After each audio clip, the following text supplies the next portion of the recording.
அனைவருக்கும் வணக்கம். TNSET examinations எல்லோரும் எழுதியிருக்கிறீங்க. ரிசல்ட்டுக்காக வெயிட் பண்ணிகிட்ருக்கிறீங்க. 27th வரைக்கும், மார்ச் 27th வரைக்கும் உங்களுக்கு அப்ஜெக்ஷன் ட்ராக்கருக்கு டைமிங் கொடுத்துருக்குறாங்க. அதன் பின்பு 1 வீக்கில் ஏப்ரல் 3-4 இந்த டேஸில் எல்லாமே உங்களுக்கு ரிசல்ட் ரிலீஸ் பண்ணிடுவாங்க. எவ்வளோ நம்பர் ஆஃப் பர்சன்ஸ் அவங்க கிளியர் பண்ண வைப்பாங்க அப்படிங்கிறத பற்றி பார்க்கலாம்.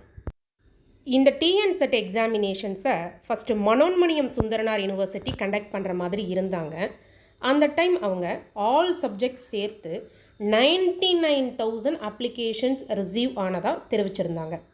இப்போ டிஆர்பி இதை கண்டக்ட் பண்ணும்போது ஒரு 4,000 மெம்பர்ஸ் ஆப்சண்ட் ஆகியிருந்தால் கூட 95,000 அப்பியர்ட் ஆகியிருப்பாங்க ஆல் சப்ஜெக்ட் சேர்த்து. இதில் 6% அவங்க டிக்ளேர் பண்ணுவாங்க குவாலிஃபைடாக, அதாவது 5,700 மெம்பர்ஸ். மினிமம் எலிஜிபிலிட்டியையும் இவங்க ரீச் பண்ணியிருக்கணும்.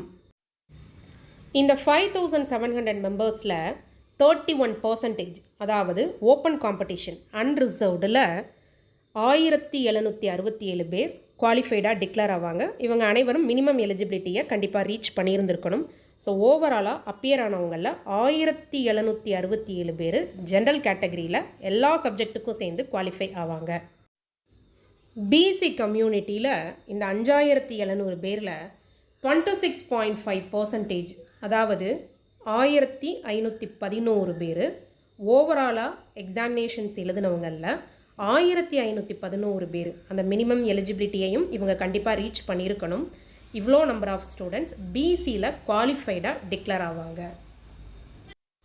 எம்பிசி டிஎன்சியில் ஆல் சப்ஜெக்ட்ஸ் சேர்த்து 1,140 பேர் குவாலிஃபைடாக டிக்ளேர் பண்ணுவாங்க. இவங்க அனைவரும் மினிமம் எலிஜிபிலிட்டியை கண்டிப்பாக ரீச் பண்ணியிருக்கணும். பிசிஎம்மில் 200 பேர் குவாலிஃபைடாக டிக்ளேர் பண்ணப்படுவார்கள். ஓவராலாக எக்ஸாமினேஷன்ஸ் அப்பியர் ஆனவங்களில் 5,700 மெம்பர்ஸ் குவாலிஃபைடு ஆவாங்கன்னு சொல்லியிருந்தேன். அந்த 5,700ல் 855 மெம்பர்ஸ் எஸ்சி கேட்டகரி பீப்புளாக இருப்பாங்க. டோட்டலாக குவாலிஃபை ஆகிற 5,700 மெம்பர்ஸில் 3%, அதாவது 171 மெம்பர்ஸ் எஸ்சிஏல குவாலிஃபைடாக டிக்ளேர் பண்ணப்படுவார்கள். ஓவராலாக குவாலிஃபை ஆக போகிற இந்த 5,700 மெம்பர்ஸில் 57 பேர் எஸ்டி கம்யூனிட்டி கீழே உள்ளவங்களாக இருப்பாங்க, அதாவது 1%. இப்படித்தான் ஓவராலாக அப்பியர் ஆனவங்களில் குவாலிஃபிகேஷன் எவ்வளோ பேர் அப்படிங்கிறத கால்குலேட் பண்ணுவாங்க.